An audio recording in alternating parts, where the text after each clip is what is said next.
মই ৰাজ্যসভাৰ নিৰ্বাচন খেলিহে ৰাজ্যসভাৰ সাংসদ হৈছোঁ। ৰাজ্যসভাৰ নিৰ্বাচন খেলিহে মই গৈছোঁ, এইটোতো তেখেতে নাজানে নেকি? ৰাজ্যসভাতো ৰিপুণ বৰা ডাঙৰে পৰাজিত কৰিহে মই গৈছোঁ।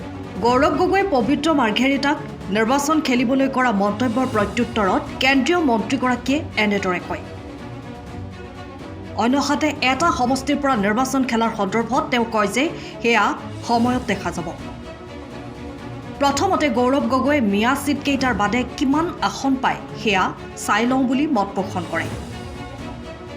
গৌৰৱ গগৈয়ে ৰাজনৈতিক বিৰুদ্ধাচৰণৰ বাদে একো উন্নয়ন কৰিব নোৱাৰে। কংগ্ৰেছৰ ভৰিত ধৰি যেনে তেনে এখন আসন পোৱাটোৱেই অখিল গগৈ আৰু লুৰিণ গগৈৰ লক্ষ্য। মিয়াসকলৰ আশীৰ্বাদ পোৱা নাই আৰু নালাগেও বুলি মন্তব্য কৰে পবিত্ৰ মাৰ্ঘেৰিটাই। মইতো ৰাজ্যসভাৰ নিৰ্বাচন খেলিহে মই গৈছোঁ, এইটোতো তেখেতে নাজানে নেকি? ৰাজ্যসভাতো ৰিপুণ বৰা ডাঙৰে পৰাজিত কৰিহে মই গৈছোঁ। চ' ভাৰতীয় গণতন্ত্ৰত সাংবিধানিক প্ৰক্ৰিয়াত লোকসভা আৰু ৰাজ্যসভা থাকে। তাত আৰু কাইলৈ বোলে এখেত তুমি যোৱা ৰাজ্যসভালৈ যোৱা, তেনেকৈ নহয়। মোক অসমৰ 126জন বিধায়কে তাত প্ৰতিদ্বন্দ্বিতা হৈছে। মই তেখেতসকলৰ ৰিপুণ বৰাদেৱক পৰাস্ত কৰি ৰাজ্যসভালৈ গৈছোঁ। ৰাজ্যসভাক আপাৰ হাউচ বুলি কোৱা হয়, উচ্চ সদন বুলি কোৱা হয়। তেখেতসকলৰ খুদ প্ৰধানমন্ত্ৰীয়ে অসমৰ পৰা 2-3বাৰকৈ নিৰ্বাচিত হৈ গৈছে, মনমোহন সিং।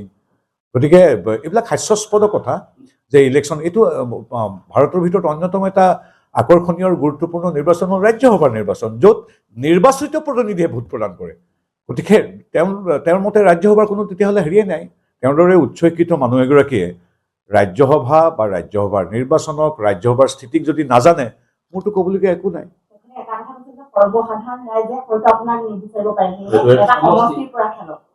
দেখা যাব সময়ত। আৰু তেখেতৰ এতিয়া প্ৰথমতে নিৰ্বাচনটো তেওঁ মিয়া ছিটকেইটা বাদ দি বাকী ছিটকেইটা কিমান আসন পাই আমি চাই লওঁ। আৰু তেখেতে সদ্যহতে যিহেতু যোৰহাটলৈ নাহেই, তেওঁ যোৰহাট লেকচাৰ দি থৈ যোৰহাটৰ ভালৰ কাৰণে কাম কৰক।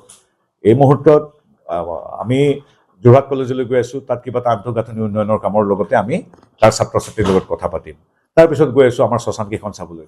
তেওঁ এইবিলাক লেকচাৰ দি থকাতকৈ, চিঠি লিখা সাংসদ হোৱাতকৈ প্ৰেক্টিকেলি কাম কৰক না। মইতো একো কাম কৰাই দেখা নাই। আপোনালোকে মইতো একোৱেই দেখা নাই। তেওঁ ৰাতিপুৱাৰ পৰা গধূলি অকল মোদী ডাঙৰীয়া আৰু হিমন্ত বিশ্ব শৰ্মা ডাঙৰীয়াই গালি পাৰে আৰু চিঠি লিখে ইংৰাজীত, আৰু খুব ধুনীয়া ভাষণ দিয়ে ইংৰাজীত, বিলাতকৰ্পণ ইংৰাজী ভাল কয়। তাৰ বাহিৰেতো মই একো প্ৰেক্টিকেলি কাম কৰা দেখা নাই। চিঠি লিখিলে মোৰ যোৰহাটটো আগবাঢ়ি যাব নেকি? এতিয়া ধৰি লোৱা হ'ল তেখেতেও নতুনকৈ আহোম হ'বলৈ আৰম্ভ কৰিছে, কিন্তু তেখেতৰ দেউতাকো আছিল অসমৰ মুখ্যমন্ত্ৰী। 797 বছৰ হ'ল চাওলুং চুকাফাই অসম ভূমিত পদাৰ্পণ কৰা। চাওলুং চুকাফাৰ পূৰ্ণাবয়ব মূৰ্তি এটা তেওঁ বা তেওঁৰ দেউতাকে বা তেওঁৰ কংগ্ৰেছ চৰকাৰে কিয় অসমৰ ৰাজধানী গুৱাহাটীত প্ৰতিষ্ঠা কৰিব পৰা নাছিল? তেখেতে লেকচাৰ দি থাকক, কিন্তু চাওলুং চুকাফাৰ প্ৰথমটো পূৰ্ণাবয়ব প্ৰতিমূৰ্তি অহা 31 তাৰিখে উন্মোচন হ'ব। 31 জানুৱাৰী মেডাম ফিউডিন এখন গুৱাহাটীৰ নলপমাত মুখ্যমন্ত্ৰীৰ সহযোগিতাৰে মোৰ পুঁজিৰে সেইটো নিৰ্মাণ কৰিছোঁ। গতিকে এনেই কথা কৈ থকাতকৈ, এনেই আহোম হোৱাতকৈ, এনেই যোৰহতীয়া হোৱাতকৈ প্ৰেক্টিকেলি কাম কৰক কিবা এটা। কোনো কাম নাই, ইংৰাজীত লেকচাৰ দি থাকে। লেকচাৰ দিলে নহ'ব নহয়। One has to come. আৰু মোকতো আপোনালোকে প্ৰত্যেক সপ্তাহত ইয়াত 2 দিন পায়, তেওঁক কেইদিন পায়? কথাবিলাক তেনেকুৱা ধৰণৰ। তেওঁকতো নিজৰ কংগ্ৰেছৰ সভাপতিয়ে ফোন কৰিলেও লগ নাপায়। চাহাবৰ মানুহ, চাহাব হিচাপে থাকক, আমাৰ শুভেচ্ছা আছে।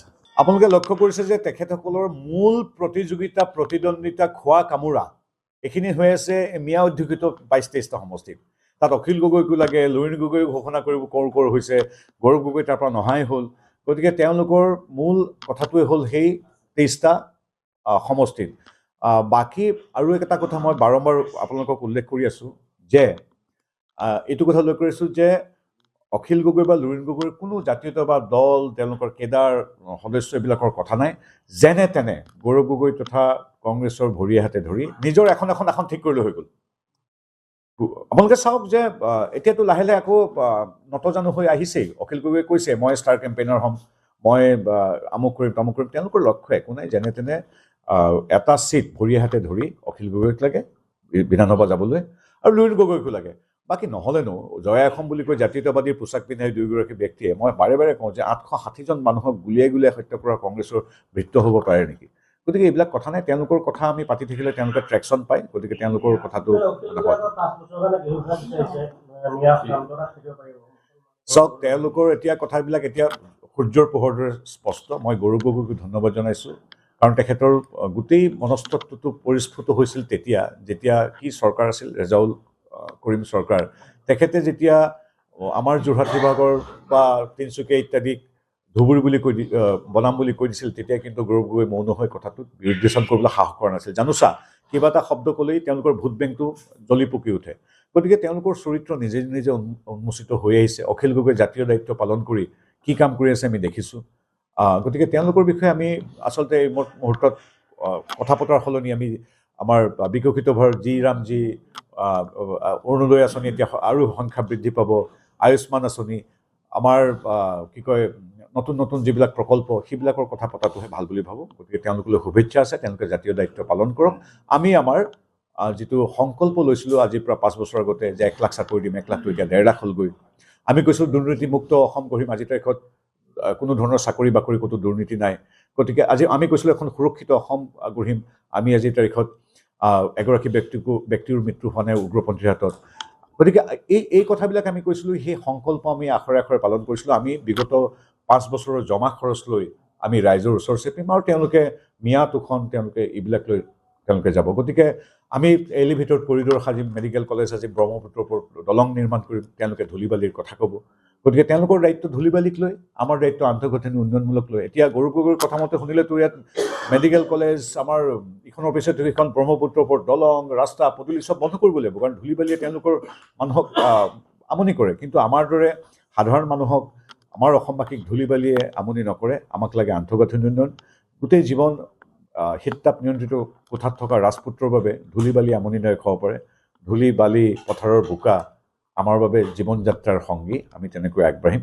যিবিলাক ৰাজপুত্ৰ চহকী মানুহৰ দুলাল, যিবিলাকে আজিলৈকে কেৱল নাটক কৰিবৰ বাবে ৰাজপথ বা বোকাত নামে ফটো তুলিবৰ বাবে, তেওঁলোকৰ বাবে ধূলি বালিটো খুব বিৰক্তিকৰ, অশান্তিকৰ কথা। কিন্তু সৰ্বসাধাৰণ ৰাইজে ধূলি বালি বোকা পানী ইত্যাদিৰ মাজেৰে অসমখন গঢ়ি গৈ আছে, আৰু সেই অসম গঢ়িবৰ বাবে ৰাইজে হিমন্ত বিশ্ব শৰ্মাদেৱক আশীৰ্বাদ দিছে।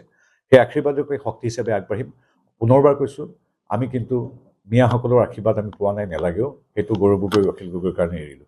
সময়ৰ খবৰ সময়ত পাবলৈ ফ'ল' কৰক টাইম অফ আছাম।